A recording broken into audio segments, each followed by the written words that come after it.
Oh, hey foodie friends. I am going to try these beef riblets that I got from Walmart recently. I've always seen the full beef ribs and I never noticed the riblets. So let's try them in the Instapot. So what I've noticed is the regular longer ribs, they didn't hardly have any meat on them. I made them in the past, but these look extra meaty. Lots of meat on there. There's different weights, you know, they're not gonna weigh exactly the same. And the price, I mean, I don't know, I think the price is pretty good. It's $3.94 a pound, and this happens to be just over 3 pounds. So this was $12. And yeah, there's rib bone in it, that's part of the weight, but beef ribs are so delicious, and so are pork ribs, but this is all about the beef ribs.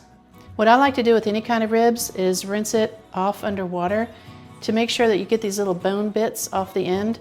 There's always like these little, where they've shaved it, these little crunchy bone bits, and you just don't want that to get in the food. So I'll be right back. And what I like to do is oil the inside of the pot because it keeps things from sticking to it. I've shortcutted before and didn't oil the inside of the pot, and it took a while to scrub it out. I like to use filtered water because it's easier on the pot.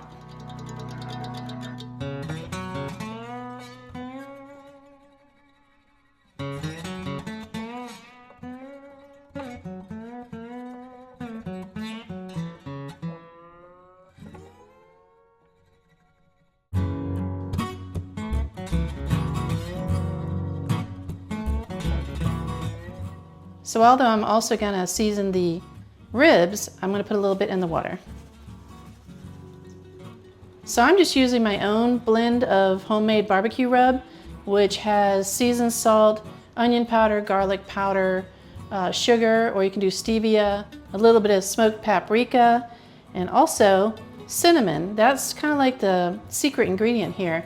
You can do cinnamon sugar, but you're already using sugar. Just mix it to taste and shake it really good in a nice big bottle. I just use an old McCormick's bottle, but that's not what's in it now. Then you taste test it, and that way you can adjust it to the way you like it. Sometimes I'll use this little stand, and sometimes I don't, depending if you want whatever to just sit on the bottom, but it'll just keep it from burning on the bottom a little bit. So I would normally do this right next to the sink because it can get a little messy.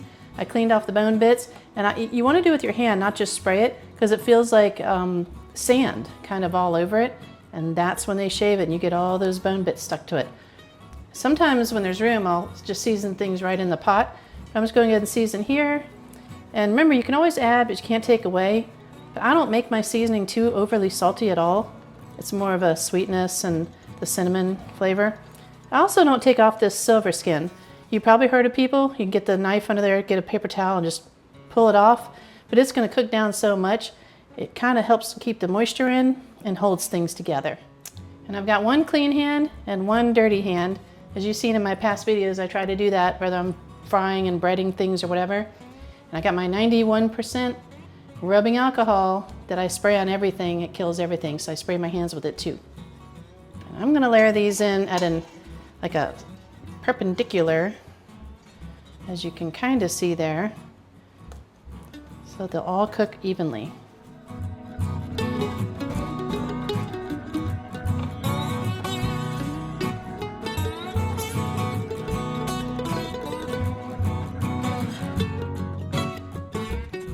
I think I'm gonna have to thank the cow that donated its parts for us.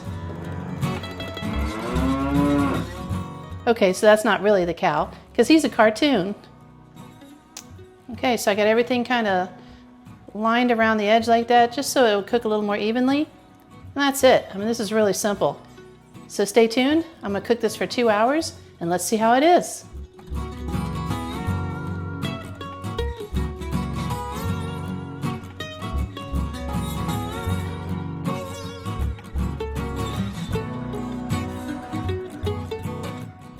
Now, when you go to set this up and get ready to get cooking, you want to make sure this is going to be pointed away from any lights, because I have 2 lights hanging down there, got one back there. So I'm gonna set it up, plug it in. It always helps if you plug it in. And then when you hook it shut, And make sure this little guy is pointed that way because it's going to shoot kind of like up that way.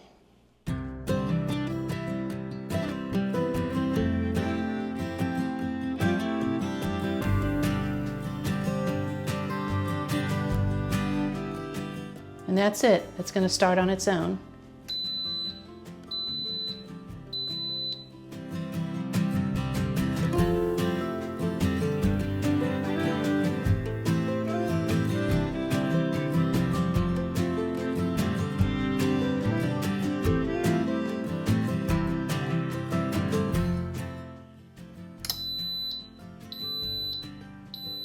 The ribs are done. I'm going to release the steam in a minute, and I'm making some corn coblets to go with my beef riblets.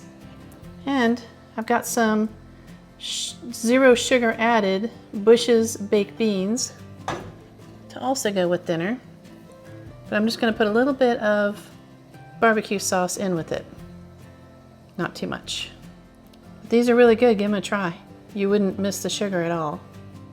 My most favorite barbecue sauce in the world is Casey Masterpiece, the original flavor. I had a hard time finding that for a while, but then I was able to get some. But I've also tried the Kraft, I think it's called sweet something barbecue sauce. That's pretty good too.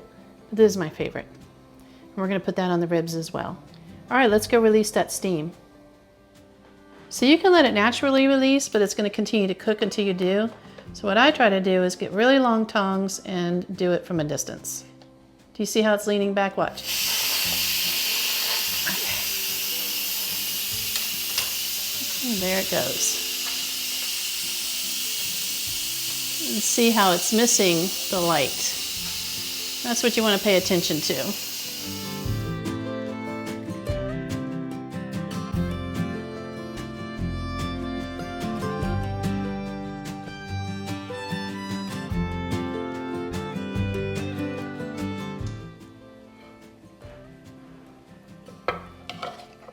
Wow, look at that. Let me show you.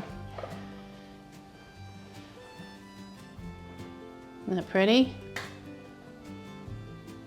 So we're going to try to get them all out into the pan here and then put some barbecue sauce on them. Well, I'll taste them first just to see if they need a little bit more of the seasoning, which they shouldn't, but you never know. And then I'll put the barbecue sauce on it. Then we'll try it. I wanted to get it out with the bone because I was going to cut them individually. I cut them right down the middles, but I think they're just going to come right off the bone. Okay, I'm going to try to cut them and make them look all pretty and serve them with the bone.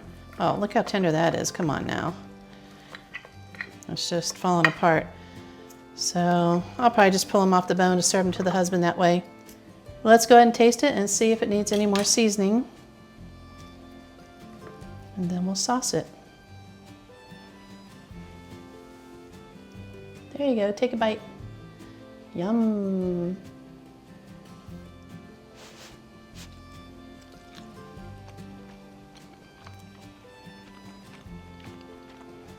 That is very, very tender. Now it's not mushy, it's tender. But I think, excuse my squeaky floor, it's very squeaky as you know, but it can't be fixed. But just a little more seasoning on it makes it real pretty too. But some of it does cook off and gets into the water there. Let's give this other one a try as well.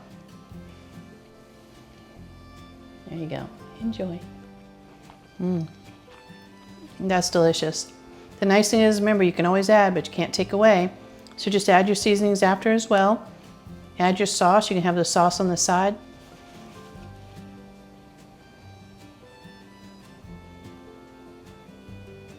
Kind of slather it, drizzle it, whatever strikes your fancy.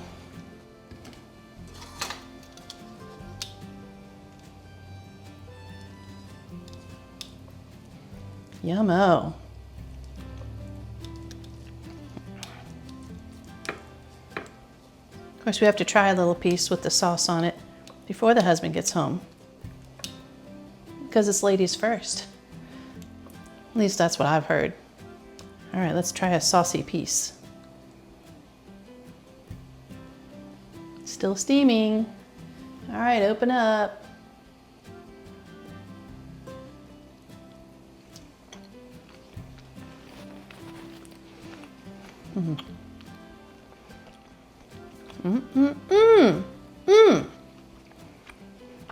That sauce with that seasoning together, it's magical. Try it for yourself. It is delicious. I'm telling you, it's so good. Okay, no more snacking until the husband gets here. Might have to start a restaurant called Gail's Glorious Ribs. Clean off the bone.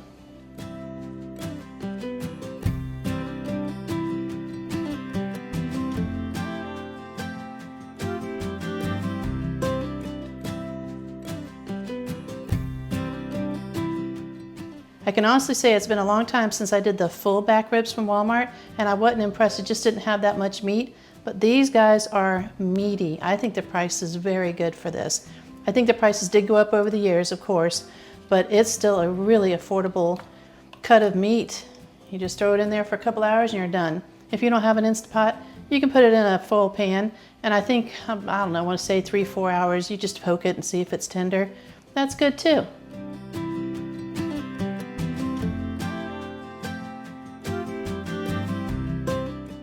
I can't wait to try the ribs. I'm almost home.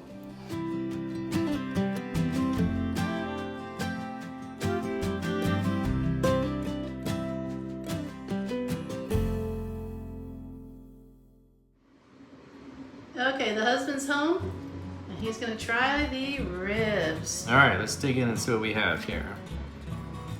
Comes off the bone real easy with the fork. Is it hubby approved? It is approved. Yay! It's very good. If you like these types of videos and you've enjoyed this one, maybe hit that little thanks button just below there and donate to my channel. And thank you so much for watching.